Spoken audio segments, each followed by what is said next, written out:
Okay,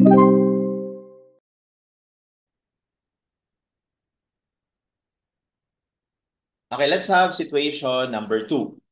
The rigid homogeneous slab weighing 600 kilonewtons is supported by three rods of identical material and cross-section. Before the slab was attached, the lower ends of the rods were at the same level. The three rods have the diameter of 36 mm. So for the three questions, we are just asked, what are the stresses in each rod, no? Rod A, B, and C. So yun lang yung tanong. So obviously dito, kailangan lang natin malaman kung ano ba yung mga forces acting on those rods, no? Okay, so kapag dinrawing natin yung free body diagram nung slab, magkakaroon dito ng tension sa A. Tawagin natin na TA. Magkakaroon dito ng tension sa B and tension sa C. Tapos, meron itong self-weight na 600. Yan yung value 600. Okay? And emphasize lang natin na dahil yung slab natin, ang haba niya, 4 plus 2, 6. So, nasa gitna ito. Kasi sentro, ano yan eh, self-weight yan eh. So, dapat ito ay 3 meters. Okay? So, produce tayo ng equation mula sa equilibrium.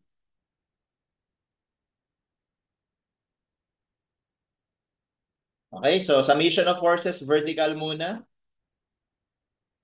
We will have tension sa A plus tension sa B plus tension sa C ay equal sa 600. And then, we can also do summation of moment. Sa A na lang ako mag-moment, pero in reality, kahit saan mo gustong mag-moment, okay lang.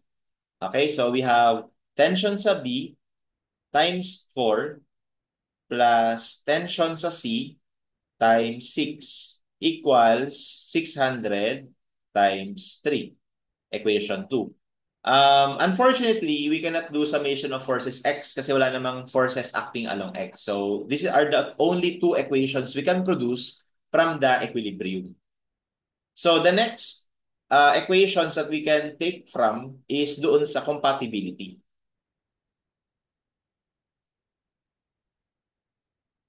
Okay? And once again, pag sinabing compatibility, galing yan sa deformation or geometry ng deformation. So, kung imagine natin, lahat ng to ay subject to tension. So, therefore, hahaba sila, no? Hahaba. Okay? Pero, masasabi natin na dahil magkakaiba naman kasi yung forces dito na ine-expect natin at magkakaiba rin sila ng initial length, di ba kung babalikan natin yung formula ng deformation na PL over AE, so kung magkakaiba sila ng P, magkakaiba sila ng L, it is possible na magkakaiba rin sila ng deformation. Okay? And i-assume natin na yung magiging deformation nila from dito, assume ko lang to ha, pupunta siya dito. Exaggerate ko na lang din. Ito yung magiging deformation sa A. Tapos ito, let's say, again, assumption lang ito, mapupunta siya dito. Yan naman yung deformation sa B. And then ito naman, pupunta dito, yan naman yung deformation sa C. So dapat pantay, dapat ano yan, naka-attach pa rin doon sa ano natin, sa slab natin. So yung slab natin, ang itsura ganito. Ganyan. So parang ganyan, no? Okay? So now, to produce the compatibility equation, based on our assumed deflected or deformed shape, we can create a relationship between these deformations. By drawing a horizontal line here, we can notice that we can create triangles. Di ba? Okay? So yung triangle dito is supposedly similar sa triangle dito. Kasi isa lang yung line na to. Dapat. Okay? Now, what is the value of this height? So, that height would be, pansilin nyo maigi, no? Galing dito, deformation sa A. Mula dito hanggang dito, deformation sa B. So, pag binawas ko to dito, matitira ito. So, ibig sabihin, this is deformation in the B minus deformation in A. And likewise, ito naman is deformation sa C minus deformation sa A. So, from there, no, ratio and proportion, we will have deformation sa B minus deformation sa A over yung base natin dito is itong 4, no? 4 equals deformation sa C minus deformation sa A over, yung base naman natin dito is yung buong 6, no? So, 6. Okay, so subukan nating i-simplify. Pag yung cross multiply ito, magiging 6. Ito naman 4. Pag dinivide mo yun ng 2, magiging 3 and 2. So magiging 3 deformation of B minus 3 deformation of A equals 2 deformation of C minus 2 deformation of A. Okay, and we can combine similar terms. So actually, we can transpose to the left side lahat. So magiging ano to? Tingnan niyo to. Ito, pag minus dito, so actually negative ito. Pag nilipat to dito, magiging positive. So negative 3 plus positive 2, that leaves us negative 1, no? Tapos plus 3 times deformation sa B. Tapos pag nilipat sa kabila yung sa C, magiging negative. Ayan. And then dito, lagay na natin yung formula niya na PL over AE. So, bali yung P ni A ay tension sa A, yung L niya ay 5 over, lagay ko na lang AE. No? Bakit kaya? Kasi sinabi sa problem na yung A, although alam naman natin yung diameter niya, sinabi sa problem na identical lang yung material at cross-section. So, later on, kapag tinignan nyo maigi, magka-cancel lang ulit ito. Okay? So, plus 3 tension sa B times yung length ay 6 over AE plus, or should I say minus 2 times tension sa C times 6 over AE, and that is all equal to 0. So again, magka-cancel itong AE pag minultiply natin sa kabilang side ng equation.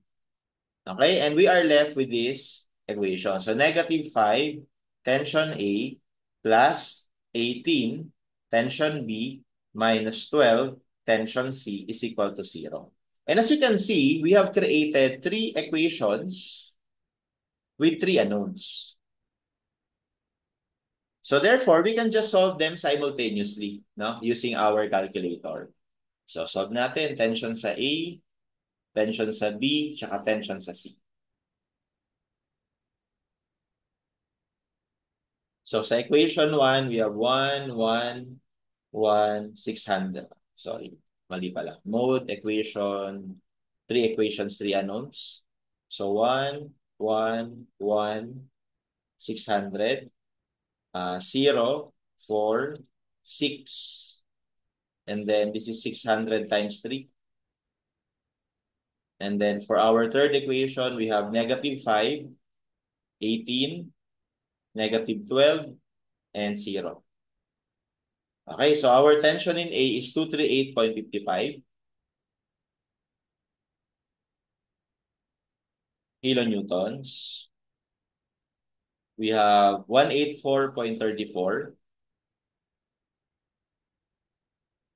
And lastly, we have 177.11. Okay?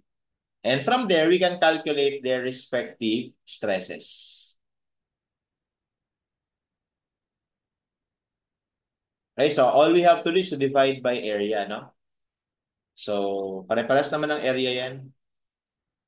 So, we have, unahin ko na ito, 238.55. Gawin natin Newton, kasi gusto ko megapascal. Tapos, pi over 4 times 36 ba yun?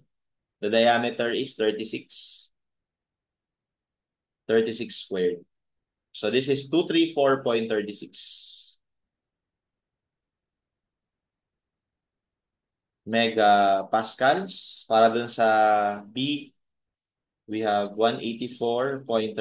Gawin ko na ito A. So that's 181.10.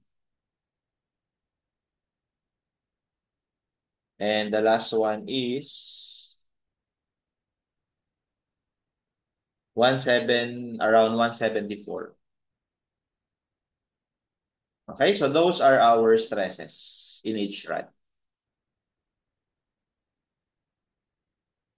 So 234, 181, 174.